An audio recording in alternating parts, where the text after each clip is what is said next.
Sir, manam 4 years back కలిసినప్పుడు you introduced yourself as a general surgeon, right, sir? Now I see you as diabetic, podiatric and foot surgeon. General laparoscopic surgeon ga when I started my career, I had very bad experiences. కొన్ని patients కి నేను treatment ఇవ్వడం వల్ల తక్కువలో ఇవ్వడం వల్ల one day ముందు నన్ను పిలిచి ఛాంబర్కి, sir you can stop your services from tomorrow అని చెప్పారు. నేను సాఫ్ట్వేర్ వాళ్ళకి పరిస్థితి ఉంటుంది అనుకున్నాను, డాక్టర్స్ కూడా ఉంటుందని ఆ రోజు తెలుసు. Then I understood It is always about demand and supply. చాలా మంది కాళ్లతో దీర్ఘకాలికంగా పుళ్ళతో మన దగ్గరికి వచ్చే వాళ్ళని చూస్తూ ఉంటాం. దానికి ఏ డ్రెస్సింగ్లు చేస్తాం, ట్రీట్మెంట్ చేస్తాం, పంపిస్తాం. కొన్నిసార్లు చాలా బ్యాడ్ సిచ్యువేషన్లో వస్తారనమాట. ఎంత బ్యాడ్ సిచ్యువేషన్ అంటే వాళ్ళకి ఆ టైంలో కాల్ తీసేయాలి ప్రాణం కాపాడడానికి. కానీ నచ్చేది కాదు అది, ఎందుకంటే అయిపోయిన తర్వాత పేషెంట్స్ డిప్రెషన్లోకి వెళ్ళిపోతారు. దీని మీద మనం ఇంకేమైనా చేయగలమా, నిజంగా అందరికీ కాళ్ళు తీసేయాలా, మనం ఏమైనా సేవ్ చేయగలమా అనేది ఒక థాట్ స్టార్ట్ అయింది. I found my passion. జనాలకి న్యాయం చేయాలన్న దృక్పథంతో Podiatric surgeon గా మారాల్సి వచ్చింది. అంటే నలుగురిలో ఒకరికి షుగర్ పుండ్ల వల్ల కాళ్ళు పోతుంది, అది కాదు విషయం. ఆ నలుగురిలో 3 కాళ్ళు మనం నిజంగా actually కాపాడొచ్చు.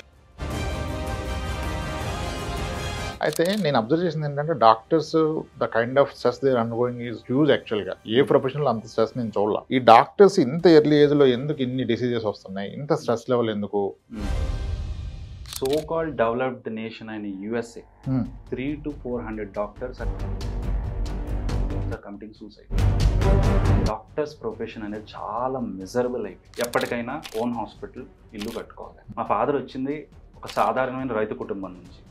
So he's the first doctor in the entire family. Loan తీసుకుని ఒక బిల్డింగ్ కట్టారు. లోన్కి పడే ఇంట్రెస్ట్ కూడా టైంకి కట్టలేని పరిస్థితి వచ్చింది. మా ఫాదర్ తీసుకున్న బెస్ట్ డెసిషన్ అంటే he made an investment in real estate. But మీ వీడియోస్ చూసిన తర్వాత నాకు అర్థమైంది ఏంటంటే real estate investment is good, కానీ కావాల్సినప్పుడు ఉపయోగపడలేదు. ఎవ్రీ డాక్టర్ ఇస్ రిచ్, వాళ్ళకి ఏంటి చాలా డబ్బులు ఉంటాయి. Less than 10% of the doctors are financially stable and 90% of the doctors are struggling. నాన్నగారు కాలం చేసినప్పుడు ఇట్ వాజ్ ఎనార్మస్ బిల్.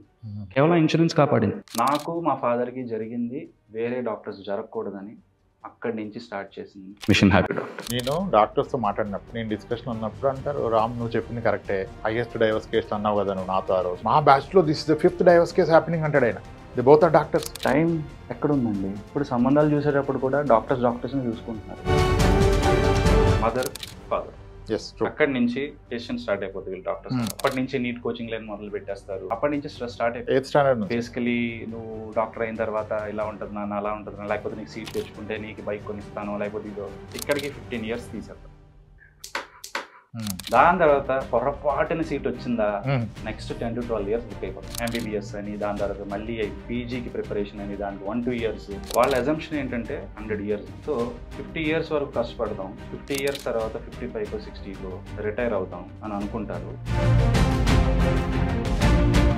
ఇంత స్ట్రెస్ తీసుకున్న డాక్టర్స్కి 100 years ఆఫ్ లైఫ్ స్పెన్ ఎలా ఉంటుంది? సో 100 ఏళ్ళకి రావాల్సిన చావు 55 or 60 వచ్చేస్తుంది అవుట్ ఆఫ్ 100. దీనికోసం మీరు సాక్రిఫైస్ చేసిన హోల్ లైఫ్